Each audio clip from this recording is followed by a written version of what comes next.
From family. Family, tingnan makita sa background. Dari napit oh. Dari sa window. Sa window ba? Sibok kayo na window or makita ko family. 1, 2, 3, go! Ma'am, ato lang pailapot kinsa din. Si Sir po pailapot. Mga pangalan. Sige, ako si Hana Gulimlim, ang General Manager sa Press Cucina and Reserva Suites. And muna siya ato ang chef. Ako si Chef Len Solon.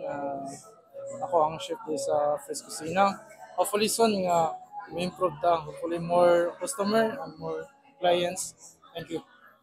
Okay, ma'am, officially nabuksan na yun man sa pipila ka tuigan mo na kwanta, no? Sa to ang pag-opening and kumusta pang opening ka? First of all, magpasalamat yun ko sa mga tao nga behind yun ani nga nitabang.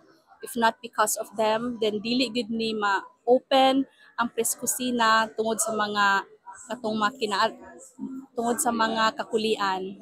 So daghang salamat. Karon ma'am, unsay kanang makitaan sa itong mga katawhan mulaan sila dito sa Press Cucina o atong location? Okay, ang Press Cucina naata diri sa sitio Purok 7, Stimson Abordo. Kaning Press Cucina nindot kini nga lugar. It's a breathtaking view. Naatay hamugaway nga restaurant ug lamian nga mga pagkaon. And then naputay cabins nga pwede mag-overnight stay ang mga family, mga friends. How about sa mga presyo natin sa mga pagkaon? Ang atong pagkaon is reasonable price pero nagkagaranti sadok gyud ko nga lami ang pagkaon kay ang ato ang chef is international chef gini si Glenn. So unsay mga specialties na to chef? Sa seafoods, and sa fish, and sa pork. Tanan, specialty na para sa dito. I try all my best nga lami atong food. Nga satisfied atong mga customer, client, o mga families.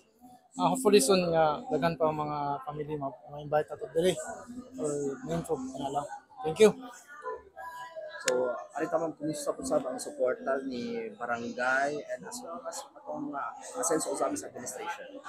Grabe ang pagsuporta o pagtabang sa atong LGU nga sa kadugay sa panahon gitagaan na gyud tag opportunity nga ma-open na gyud finally din sa barangay Stimson Abordo kaning barangay kapitan nato ang atong mga kasilinganan.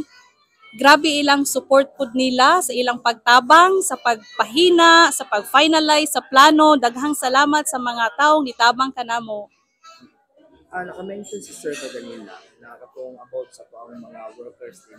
Is naka-provide po rin ng trabaho alam sa mga residente din. Yes, 90% of them are Subanins. Ang taga-syudad din is ako, si Chef Glenn, o naay isa ka server. And the rest, taga-dirigid sila sa Stimson Abordo. Sila ang pioneering gyud nga sukad pagkaniadto for almost 3 years nga sila gyud ang wala ni biya namo diri sa Press Cucina. Yes. Ay, grabe. Sa pag-ugbok ani, sa pagpananghid namo, nitugod gayud sila kung unsa ang among mga request. Nitabang sila pag-facilitate, ilaming gipasabot sa mga kanang mga kabutangan nga wala mi nakabalo sa una. Balik ta sa mga menu ma'am. Unsa pa laing gi-serve na to aside sa food, napay mga drinks din?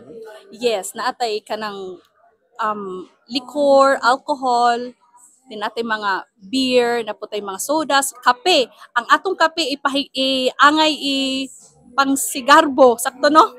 Kay lami atong kape dayon kape nga murag kabo ang kadakon sa tasa. Yes.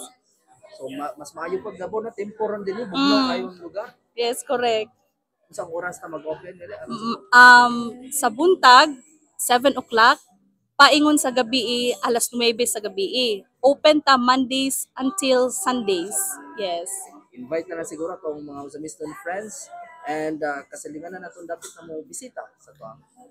Sa atong mga Uzamisnon, Misamisnon, sa mga neighboring provinces, giawhag kamo nga mo enjoy mo diri sa Press Kusina kay bugnaw kaayo diri og lamian pa gyud ang atong mga pagkaon. Thank you. Daghang salamat. Okay. Thank you. Ano to?